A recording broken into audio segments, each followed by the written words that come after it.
Hey guys, welcome back to the channel. Today I've got a video lined up for you guys that's been requested many times. We've got the THR30 Mark II from Yamaha versus the Spark.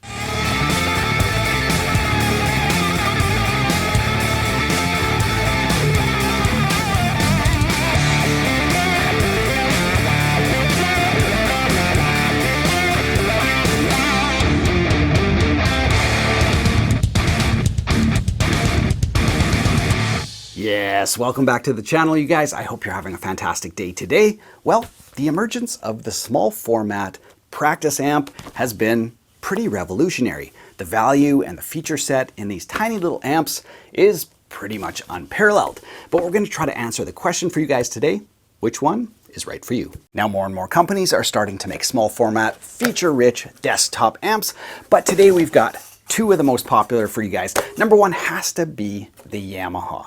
These guys started making this series 10 years ago. They're the originator in this market, so we had to include the Yamaha. This is the THR30 Mark II. And secondly is the very popular Positive Grid Spark 40. So I've got a bunch of criteria we're going to put these two amps through to hopefully help you guys decide which one might be right for you. Now, it should be mentioned, I've done full and complete demos on both of these amps. So if you want all the nitty-gritty detail and a bunch of different tones that these amps can give, watch those demos. Other than that, let's dive in.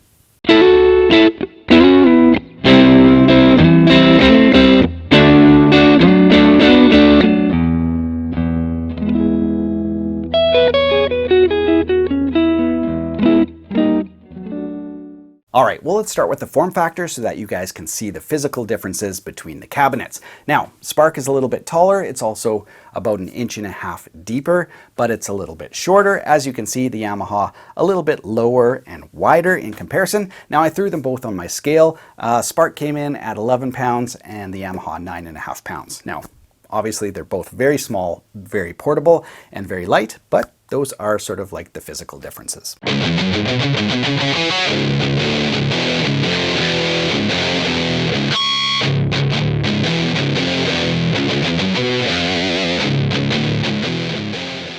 Right, so let's start by talking about overall quality. Now, I've had both of these amps for a few months and really gotten to know them quite well. Starting with the Spark here, as you guys can see, it looks very amp-like, and it has sort of a nice Tolex covering with some gold piping, and it feels very heavy, very well made.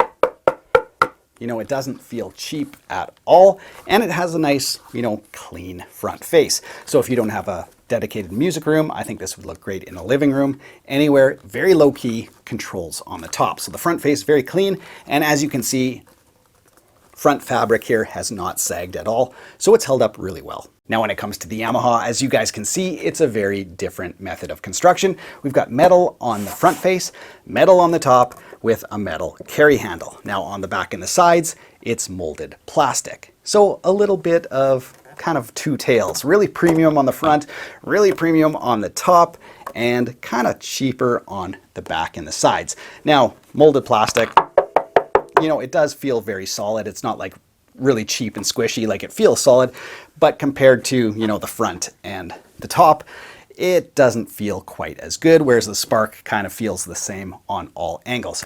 But overall, I'm going to give, overall construction award to the Yamaha, mostly because the knobs and the controls feel more premium. They just have a very nice resistance to them. They're tall, they're easy to use, and they just feel a little better.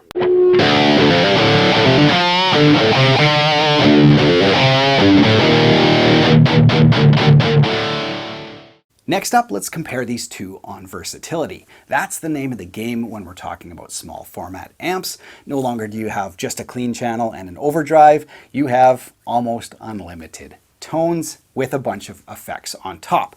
Now, when it comes to the Spark here, well, it's pretty much unrivaled. I think Positive Grid, when they're marketing this, said there's upwards of 10,000 tone prints that you can download and save to your Spark. Nobody's gonna touch that. Let's be honest. That's insane. And the app that goes along with the Spark looks beautiful, like the renderings of the pedals and the amp heads and the cabs look beautiful, very easy to use, very easy to save to your Spark. So you know, in terms of sheer tones, nothing's going to touch the Spark. These guys have done a phenomenal job, you know, making those tones accessible. Now, when it comes to the Yamaha, well, it does have an app that goes with it, and you can change the cab and the head and so on and so forth, but it doesn't have the ecosystem as the Spark. So it's more of, you know, access the tones on the top and save it to your unit. So it does have more controls on the top to control the parameters, whereas the Spark here, you've got your modulation, your delay, and your verb.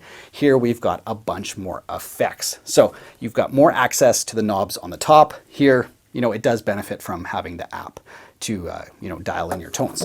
Other than that, I think the killer feature on the Yamaha is the ability to run it. I don't know if you guys can see that. Without being plugged in. So if you just want to grab it, unplug it from being charged, you've got many hours of use without plugging it in. So you could literally take it to like a rehearsal without the power supply, and you'd be totally fine.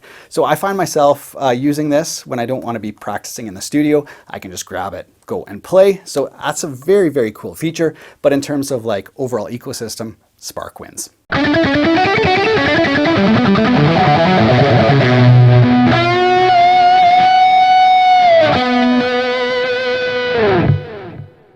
Next up, let's talk about the user experience. It's really important to have a clean interface that's easy to understand. And to be honest, these amps are pretty similar in the way they're laid out. Now, up here on the Spark, you've got 4 different presets that you can save your tones. On the Yamaha, same kind of thing, but you've got 5 different presets. Both of them function very similarly. You've got a rotary knob to pick your tones, clean, crunch, lead, high gain, that kind of thing. Both of them feature tuners right here as well. The Yamaha is just a little bit nicer in that it has more of a traditional tuner. It'll show you the note and whether it's sharp or flat, and a little bit different on the Spark there, but both of them have built-in tuners, which is great.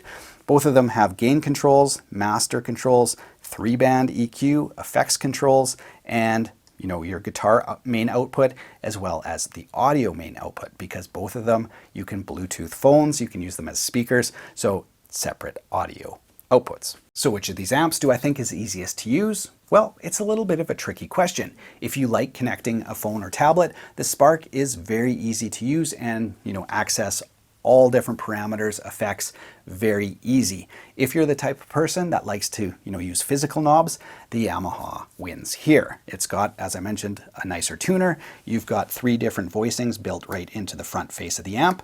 You know, if you want to access that kind of stuff on the Spark, you have to, you know, connect your tablet and phone. So that's kind of a nice feature. You can, you know, immediately change the voicing of your tone, and, you know, more effects controls on the Yamaha. On the Spark here, as I mentioned, we've got modulation, delay, and verb. Here we've got a ton of different, you know, effects, and very easy to adjust the parameters. So more control on the front face on the Yamaha. And in terms of the music control, as I mentioned, both of them have Bluetooth, so you can play along to backing tracks and, you know, or jam. Very useful feature. On the Yamaha, we've got a full-featured, full-size knob. Here on the Spark, it's a tiny little knob. Not a huge fan of that. So in terms of, you know, if you just like to use front-face knobs, like any amp, Yamaha wins there. If you like, you know, connectivity and, you know, using a tablet or phone, Spark wins there.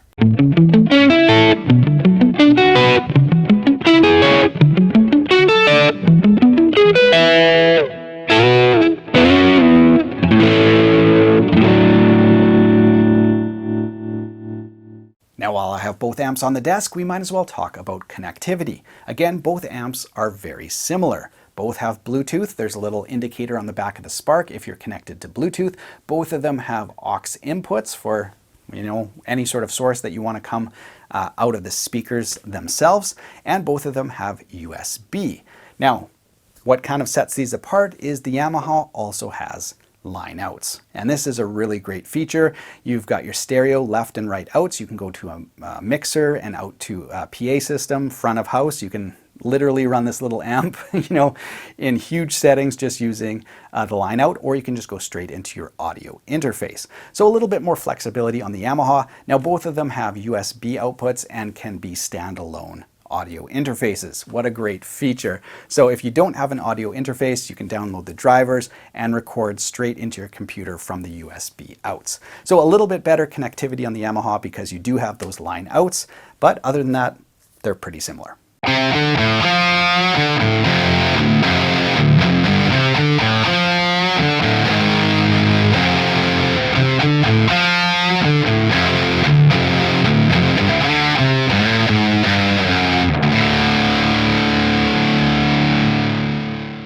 All right, so we've hit up some of the main differences except for the big two.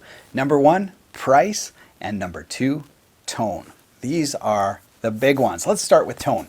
Now, when it comes to the Spark, in pretty much every video I've used it, I say the same thing. This cabinet is bass heavy, which is funny to say for something, you know, so small. You think of like a 4x12 cab or maybe a 410 Bassman or something like that as potentially being bass heavy. This thing is bass heavy, and I think I know the reason why.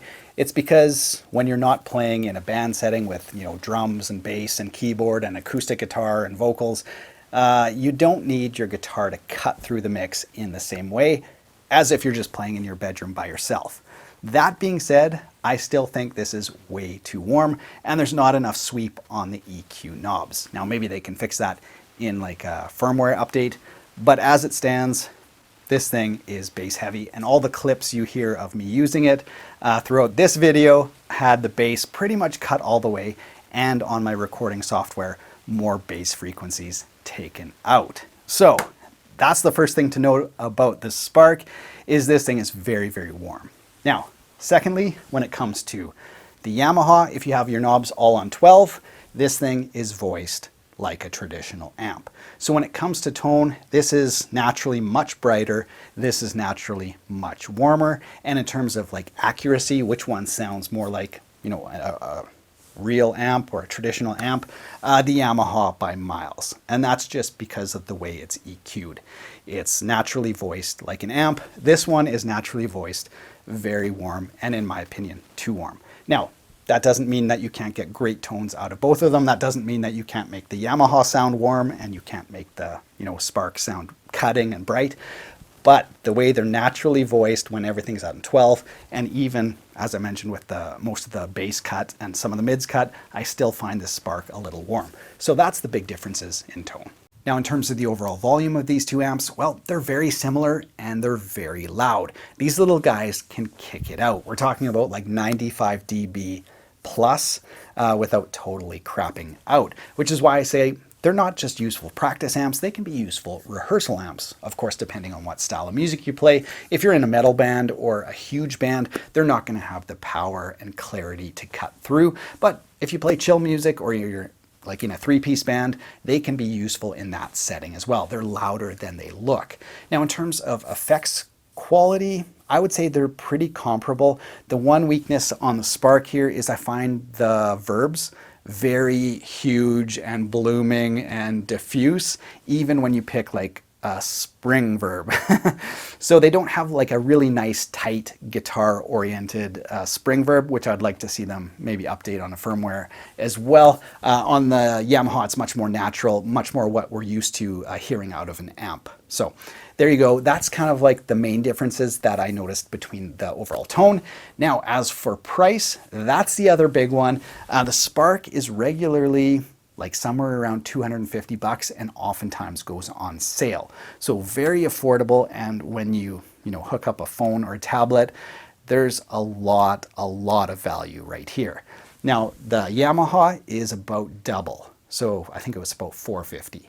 Now, Yamaha does have a range, going from $299 all the way up, I think, to $450. So they do have some more affordable, lesser powerful amps. But this one here, because it's 30 and this one's 40, we wanted to use, kind of like to like. So there you guys go. This one's much more expensive, but it has more control on the front face and is voiced more like a traditional amp in terms of the EQ and the verb and all of that. And this one here is much more affordable. And when you hook it up to an app, almost unlimited tones, but it does require, in my experience, or in my personal opinion, a little more tweaking in terms of the EQ, taking some of the low really big, boomy, boxy kind of tones down, and the verb too. So it sounds very big and blooming and stuff like that, which is great, but you don't always want that. So there you go. That's the main difference. Price, tons of value here. Requires maybe a bit more tweaking. Here, more expensive, but very natural sounding right out of the box. So I hope you guys found this video helpful. If you did, be sure to subscribe to the channel. The rest of my information, links to the amps, all that stuff will be down in the video description below. Other than that, take care.